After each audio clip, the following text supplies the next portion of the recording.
नमस्कार दोस्तों, आज हम इस वीडियो में जानेंगे कि 2024 में हलखष्ठी का व्रत कब रखा जाएगा।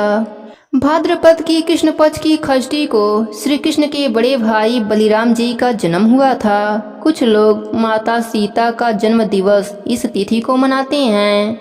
बलिराम जी का प्रधान अस्त्र हल तथा मूसल है, इसलिए उन्हें हलधर भी कहते हैं। उन्हीं के नाम पर इस पर्व का नाम हलखष्ठी पड़ा। हमारे देश के पूर्वी जिलों में इसे ललही छठ भी कहते हैं। इस दिन मंगे की दातुन करने का विधान है। इस व्रत में हल द्वारा जुता हुआ फल तथा अन्न का प्रयोग वर्जित है। इस दिन गाय का दूध दही का प्रयोग भी वर्जित है। भैंस का दूध व दही प्रयोग में लिया जाता है। इस दिन प्रातःकाल स्नान आदि के पश्चात पृथ्वी को लीप कर एक छोटा सा तालाब बनाया जाता है, जिसमें झलबेरी पलाश गूलर की एक एक शाखा बांधकर बनाई गई हल छठ को गाड़ देते हैं और इसकी पूजा की जाती है।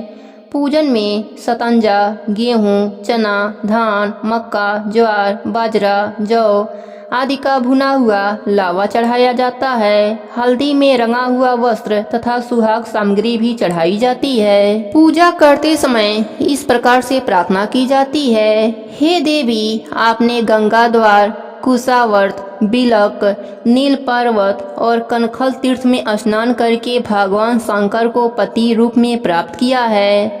सुख और सौभाग्य देने वाली ललिता देवी, आपको बारंबार नमस्कार है। आप मुझे अचल सुहाग दीजिए। हिंदू पंचांग के अनुसार भादो के कृष्ण पक्ष की खष्ठी तिथि को हलखष्ठी व्रत रखा जाता है। खष्ठी तिथि का प्रारंभ होगा 24 अगस्त को दोपहर 12:30 पर। खष्ठी तिथि की समाप्ति होगी 25 अगस्त को सुबह 10:11 पर। इसलिए उदया तिथि के अनुसार 25 अगस्त दिन रविवार को ही व्रत रखा जाएगा।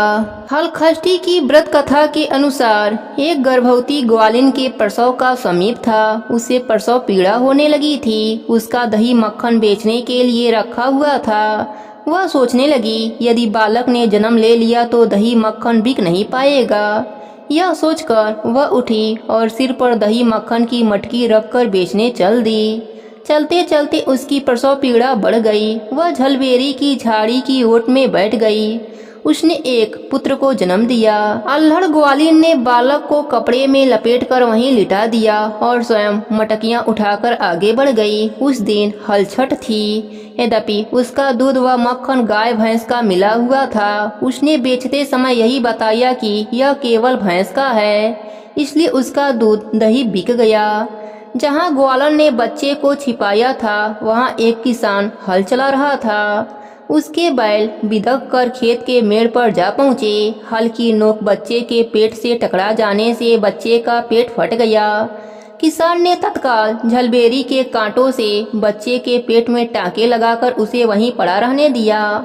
ग्वालिन ने लौटकर बच्चे को मृत पाया। ग्वालिन ने सोचा कि यह मेरे पाप का फल है। मैंने आज हल छठ के दिन व्रत करने वाली अनेक स्त्रियों को गाय का दूध दही बेचकर उनका व्रत भंग किया है। उसी का मुझे दंड मिला है कि मेरा बच्चा मर गया। उसने सोचा, मुझे लौटकर अपना पाप स्वीकार कर प्रायश्चित करना चाहिए। वह लौटकर वहां आई जहां उसने दूध व दही बेचा था। उसने गली गली मोहल्ले मोहल्ले में जाकर अपने दूध दही का सारा रहस्य जोर जोर से आवाज लगाकर प्रकट करने लगी। यह सुनकर स्त्रियों ने अपने धर्म रक्षा के विचार से उसे आशीष दिया।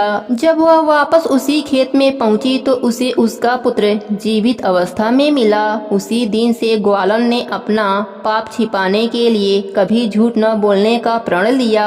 प्रेम से बोली हलखष्ठी माता की जय हो। दूसरी कथा के अनुसार किसी नगर में एक सेठ और सेठानी रहते थे। सेठानी मासिक धर्म के समय भी बर्तनों का स्पर्श करती फिरती थी। कुछ समय पश्चात सेठ और सेठानी की मृत्यु हो गई। मृत्यु के पश्चात सेठ को बैल और सेठानी को कुतिया की योनि प्राप्त हुई। दोनों अपने पुत्र के घर में रहते थे। बैल खेत जोतता था और कुतिया घर की रखवाली करती थी। पिता का श्राद्ध आया। पत्नी ने खीर बनाई।